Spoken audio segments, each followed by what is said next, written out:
और इसी बीच बड़ी खबर आपको बता दें, देर रात गाजीपुर पहुंचेगा मुख्तार अंसारी का शव। बड़ी खबर आपको बता रहे हैं, बांदा से गाजीपुर पहुंचेगा देर रात मुख्तार अंसारी का शव, जहां पर पैतृक गांव में लगातार तैयारियां चल रही हैं। काफी लोग वहां पर जुटे हुए हैं, मातम पसरा हुआ है। लेकिन ये बड़ी खबर आपको बता रहे हैं, देर रात गाजीपुर पहुंचेगा मुख्तार अंसारी का शव। पूरा जिला प्रशासन चौकसी बढ़ते हुए है। रात से ही हमने सुरक्षा के पुख्ता इंतजाम किए थे और इस संबंध में क्योंकि परिवार से भी लगातार संपर्क में हैं और अभी तक परिवार भी पूरा सहयोग कर रहा है और आज पूरे दिन भी अभी भी हमारी पूरी फोर्स लगी हुई है और अभी एटा जो बांदा है जहां पीएम हो रहा है, ये जानकारी मिली है कि पीएम अभी चल रहा है, तो उम्मीद है कि देर रात्रि तक ही यहाँ पर शव आ पाएगा और परिजनों का ये कहना है कि जैसे ही आएगा वो लोग तैयार हैं। जैसे ही सुबह अपना नमाज होगी उसके बाद उसका जो भी रीति रिवाज हैं उससे वो दफनाया जाएगा। तो गाजीपुर एसपी को आपने सुना।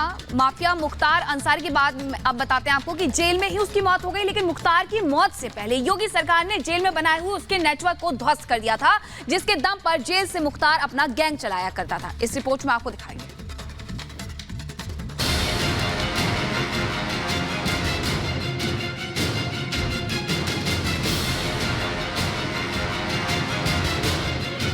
जेल से मुख्तार ने फैलाया था साम्राज्य, अब जेल में ही खत्म हुआ माफिया का सफर।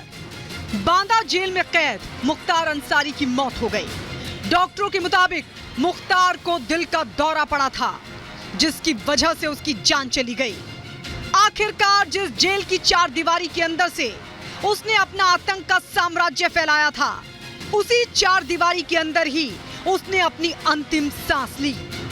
मुख्तार करीब 18 साल से जेल में बंद था। पिछले करीब 3 साल से मुख्तार बांदा जेल में बंद था। साल 2005 में मऊ दंगों के बाद मुख्तार ने एक मामले में पुलिस के सामने सरेंडर कर दिया था, जिसके बाद से ही उसने जेल को अपना आशियाना और अड्डा बना लिया था।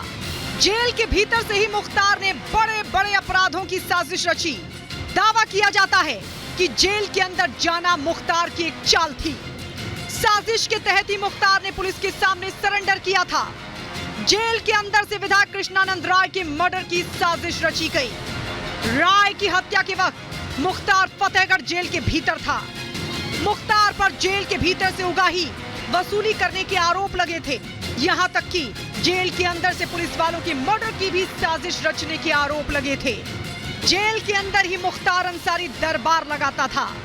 जेल में अंदर से ही गैंग चलाता था और शूटर्स को आदेश देता था। मुख्तार से मिलने वालों का कोई हिसाब नहीं होता था। मुख्तार अंसारी आतंक के पर्याय थे। उनके एक गैंग चार्ट था उनका, उन्हीं के नाम से, और जबरन धन वसूलने से लेकर के तमाम हत्याओं और लंबी श्रृंखला है उनके आपराधिक इतिहास की। और उनका गैंग क्रियाशील न केवल उत्तर प्रदेश में था, बल्कि पंजाब तक में इस गैंग का भय और आतंक बताया जाता था। हालांकि जेल में गैंग चलाने वाले मुख्तार के लिए यूपी में सरकार बदलने के साथ ही बुरे दिन शुरू हो गए। फिर आया साल 2020, जब यूपी मिशन क्लीन शुरू हो गया। योगी सरकार ने चुन चुन कर बदमाशों, माफियाओं के खिलाफ एक्शन लेना शुरू कर दिया, जिसके बाद मुख्तार के साम्राज्य पर भी कानून का शिकंजा कसना शुरू हो गया। आरोप है कि योगी सरकार के बढ़ते दबाव के बाद मुख्तार ने एक साजिश रचकर अपना तबादला पंजाब की जेल में करवा लिया, जिसे लेकर सुप्रीम कोर्ट तक में पंजाब और यूपी सरकार के बीच तनातनी रही। आखिरकार सुप्रीम कोर्ट के आदेश पर मुख्तार को बांदा जेल लाया गया। जेल में मुख्तार का नेटवर्क इतना मजबूत था कि वो जेल के अंदर से ही अपने परिवार से फोन पर बातें करता था। कहीं कोई समस्या नहीं हुई है और सभी जगह फोर्सेस अलर्ट पर हैं। जो एक्स्ट्रा फोर्सेस की डिप्लॉयमेंट थी वो भी की गई है। पुलिस ने पहले से ही सतर्कता बना लिया था। दरअसल अप्रैल 2021 में पंजाब से यूपी की जेल में वापस आने के साथ ही मुख्तार की उल्टी गिनती शुरू हो गई।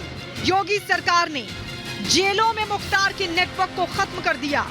अवैध सुविधाएं देने वाले अफसरों पर एक्शन लिया गया। मुख्तार के चहेतों को दूसरी जेलों में शिफ्ट किया गया। मुख्तार के बैरक में भी निगरानी की गई।